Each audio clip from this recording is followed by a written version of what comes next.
Hello and welcome to BBC Two. Today we have a special interview with Gordon Brown.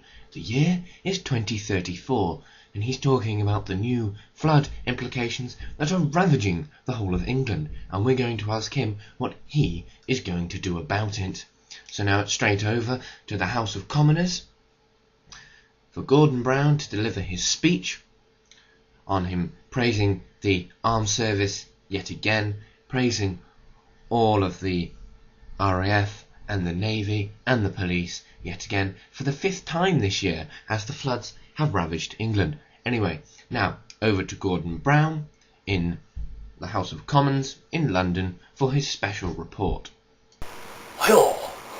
I'd like to start off my speech by thanking all of the armed services who have helped during these hard times, these past 5 months, which have seen Gloucester, Cheltenham, and much of the rest of Gloucestershire, and Worcestershire, and every other county in the country underwater.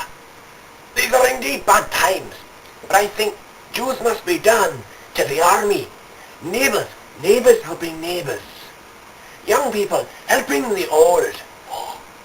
And such and such. I know you may be wondering why it's taken us 34 years to realise why we need flood barriers up. But let me tell you this. This is a freak incident, just as the last 54 floods have been in the last 3 years. What you have to remember is that climate change is inevitable. It's something that you can't cope with. The same with terrorism. I'm sure you've heard of the recent bombings in Glasgow, my hometown. And other places all around Britain have been bombed mercilessly. This, of course, is inevitable, and we can't do anything to help it apart from meet in a room and talk about it for hours on end and not do anything about it. Same as flooding. We could have built houses that weren't on floodplains. We could have built flood barriers, but we didn't because we're cleverer than you.